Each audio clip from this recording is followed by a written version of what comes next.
have got to respect, as I said to you on Thursday night, the name of Hawthorn has got to be respected by North Melbourne, and the name of Matthews has got to be respected by North Melbourne, just as the name of Trott and the name of Ablett and Martello and Hendry and some fellas whom they don't know how well they can play. They've got to know after today. You've got to show them. In first for the ball, in first for the ball, and in first for the ball again.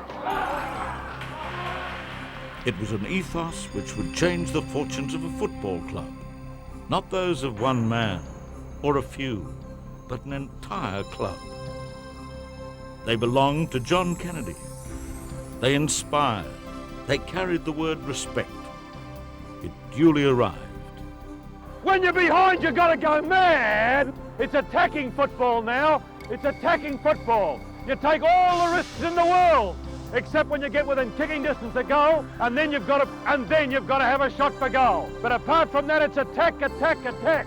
Not negative stuff. All the risks you take to make it go right. Handball when you can't do it. When it's impossible, still handball. Onwards towards our goals, though, not backwards. Yeah, the single most respected person that I have ever had the pleasure to know and to work with. Just a very special man, a highly intelligent guy, very just person, tough as nails, but a man of literature.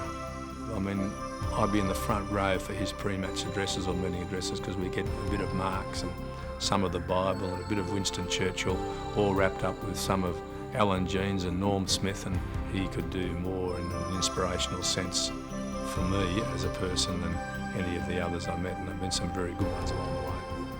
So said David Parkin, a man whose own coaching credentials now stand alongside those of his mentor.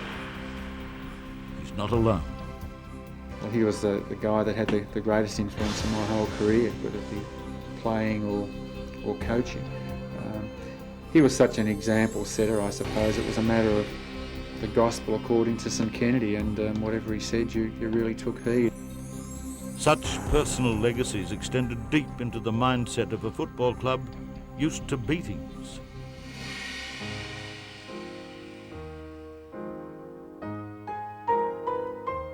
When John Kennedy debuted for Hawthorn in 1950, the club was horrible, a joke, the league's laughingstock. But it didn't take long for this bony ruckman to start infecting those around him. By 1954, he had been club champion 4 times. By 1955, he was captain. By 1957, his beloved Hawks were into the finals for the first time in the club's history. By 1960, he had played 165 games for the club and had replaced the legendary Jack Hale as coach. A new era was about to dawn. Kennedy's Commandos were born, and football was about to change forever. Daybreak, as the sun came up, we got through the trees and carried the sandbags and came across the river on a rope, you know, and there was a lot of sheer enjoyment in it because the players who weren't on the rope out over the middle of the water, they'd shake the rope and the others would bounce up and down, and there'd be yells of triumph when they'd catapult into the water, and there was no thought of pollution, so everything in the garden was rosy. Whether it be laps or one of the famous bullying camp drills, Kennedy and his men pushed themselves like no others before them. No one dared question it. John wasn't the sort of person you had a confrontation with. When the boss spoke, most people did it. If they missed a special session, as Gary Young and John Peck did in 1960, after round 2 was postponed due to inclement weather, Kennedy had his own way of dealing with it. He demanded that duo run 90 laps of Glenferrie, barefoot. And you know what? He did it with them.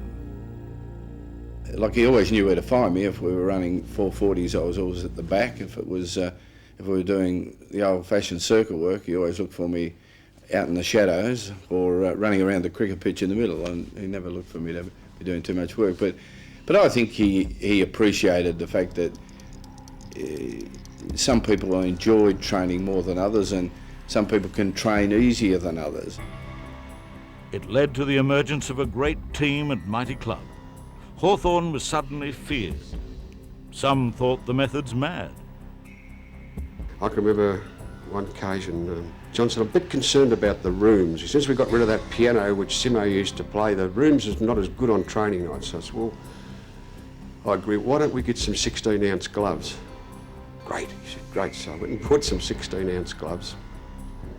And I'll never forget what happened. He said, well, we'll make it easy. Phil and Stead Hay, 2 brothers, you're first. When I blow the whistle, you fight. When I've done nothing nasty, blow the whistle and we stop. Well, you've never seen 2 brothers absolutely punch the life out of each other. Than those 2, it was just war. The club's first flag arrived in 1961.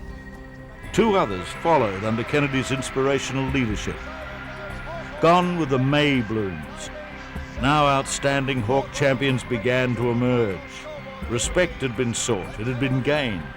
Life had changed forever at Glenferrie.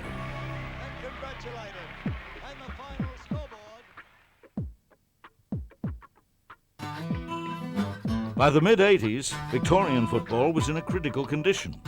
South Melbourne had been lost to Sydney, and North Melbourne, despite on-field success, was being mentioned as a merger candidate.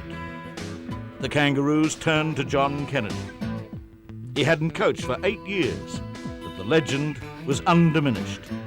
He had turned around Hawthorn's fortunes. He could do the same at Arden Street.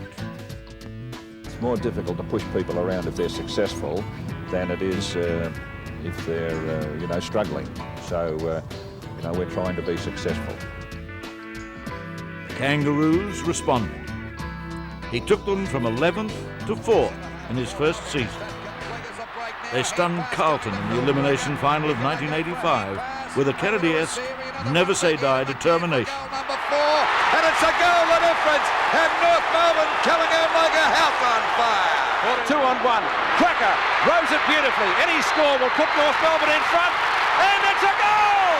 North! He would serve as a North Melbourne director once Wayne Schimmelbusch replaced him as coach in 1990. But such was the respect for Kennedy that his knowledge, experience and wisdom were required elsewhere before much longer. In 1993, he was elected to the AFL Commission. He would become its chairman, a sounding board and counsellor to those sailing this ship through turbulent waters. Kennedy's quiet assurance was underpinning the national growth of the Australian Football League. When John Kennedy's son tasted premiership success 4 times with Hawthorn, the mythical qualities of the Kennedy name were somehow further embellished. But one moment in this glorious career will forever underline football's true place in one's life. In 1975, John Kennedy Sr., then coach of Hawthorn, had a captain dying of cancer. Respected without question by friends and foe, Peter Crimmins wanted to play one more game, 1975's grand final. Football and life suddenly merged into one. There was no line separating the two. Kennedy and his match committee were at one of the most profound moments of their lives. He maintained that he did enough to get in the team in the last match of the year. It's a long story now, but it was a hard time for us all. I sort of thought that he wasn't fit. Well, in fact, I knew he wasn't match fit, but I just had a hunch that his presence on the field might do something for the team. But I didn't have the guts to follow my hunch through because the stakes were, to put it mildly, pretty high. So he didn't play, and we lost. No written word can translate what Hawthorn's players and its coach were feeling and thinking then. Just like they failed to capture the essence of a man who's had such a profound impact on our cherished game. It's at times like this that it's better to let John Kennedy's words speak for themselves. If you're feeling tired, If you're feeling tired, just think of criminals. He's home, he's not here. He brought his insides up this morning, he's not here. You weren't at the match committee on Thursday night, as I was, when we had a big argument as to whether he ought to be in or out, and everybody spoke his mind and he finished up out. He's not happy, he wasn't happy about it. Who would be? And even the governor, Sir Henry Winnicky, he has often said, at least do something! Do! Don't think, Mick! Don't hope! Do! At least you can come off and say, I did this! Or I shepherded! Or I played on! At least I did something for the sake of the side. Do! Act! Don't think, act!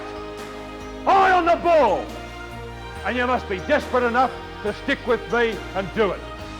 The crowd might laugh, it might go wrong. I'm game enough to tell you to do it. Are you game enough to back me up?